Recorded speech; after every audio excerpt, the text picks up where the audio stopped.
नमस्कार बच्चों, हम पढ़ रहे हैं धूत वाक्यम। 11 श्लोक तक हमने पढ़ा है कि दुर्योधन सभा में एक चित्रपट देख रहा है। उस चित्रपट में कभी वो युधिष्ठिर को देखता है, कभी भीम को, कभी अर्जुन को, कभी नकुल सहदेव को। अब उसकी दृष्टि गांधारा शकुनी पे जाती है। और गांधारा शकुनी कैसा है?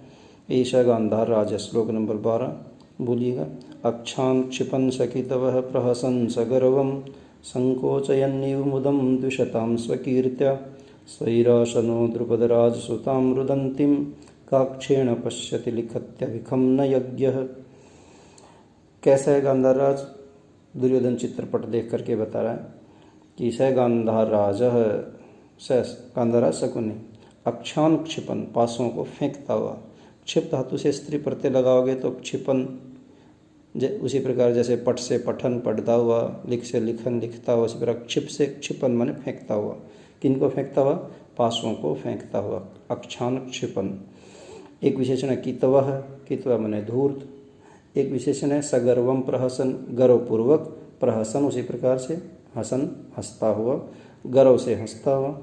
और एक विशेषण है स्वकीर्त्या द्विषता मुदम संकोचयन। सब प्रथम व्यक्ति एक वचन है, गांधाराज के विशेषण है। संकोचन माने संकुचित करता हुआ, कम करता हुआ। क्या कम करता हुआ? मुदम संकोचयन, प्रसन्नता को कम करता हुआ। किनकी प्रसन्नता को?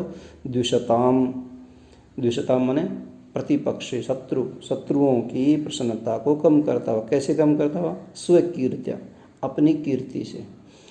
कह सकते हैं कि अपनी कीर्ति से शत्रुओं की या विपक्षियों की, प्रतिपक्षियों की प्रसन्नता को मानो कम करता हुआ। क्यों? देखो यहाँ उत्प्रेक्षा दिखाया हुआ है। और एक विशेषण है स्वैरासन, है इच्छा अनुसार आसन पर बैठा हुआ, मनमाने ढंग से बैठा हुआ। क्योंकि जीता हुआ है भैया, उसको कौन रोक सकता है? ऊपर पाँव करके बैठा हो सकता है टेढ़े मेढ़े ढंग से बैठा हो, जिस प्रकार से बैठा हो। स्वैरासन है माने मनमाने ढंग से आसन पर बैठा हुआ। एक विशेषण नयज्ञ है। नयज्ञ माने नीति का जानकार, समय को पहचानने वाला। क्योंकि जीता हुआ है, पता है कि मैं जीता हुआ हूँ, इसलिए मुझे कोई रोकने वाला नहीं है। ऐसा शकुनी रुदंतिम राज द्रुपद राज सुताम, रोती हुई द्रुपद राज हो गया महाराज द्रुपद, उसकी सुता माने पुत्री। रोती हुई कौन है पुत्री? द्रौपदी। रोती हुई द्रौपदी को काक्षेण पश्यति, बगल से पश्यति माने देख रहा है। बगल से देखने का अभिप्राय क्या है? कि तिरछी नजरों से देख रहा है। और अभिखम लिखती, ख माने होता आकाश, अभी उपसर्ग लग गया तो अभी माने की ओर, आकाश की ओर लिखती। आकाश की ओर लिखने का अभिप्राय क्या होता है? लिखती माने लिख रहा है। वस्तुतः यहाँ लिखती का अभिप्राय है कि जब भी हम कुछ सोचते हैं तो आकाश की तरफ एकटक देखते रहते हैं। तो शकुनी भी इस प्रकार से कुछ न कुछ योजना बना रहा होगा, सोच रहा होगा। तो अभिखम लिखती, कवि ने लिखा है अभिखम लिखती, आकाश की ओर लिख रहा है, अर्थात एकटक आकाश की ओर देख रहा है। और बीच बीच में वो रोती हुई द्रौपदी को काक्षेण पश्यति, बगल से देख भी रहा है। विशेष में लिखोगे तो उत्प्रेक्षा हमने बताया ही हुआ है कि उत्प्रेक्षा अलंकार का प्रयोग किया गया। और वसंत तिल का छंद है, देखिए 14 वर्ण है इसमें।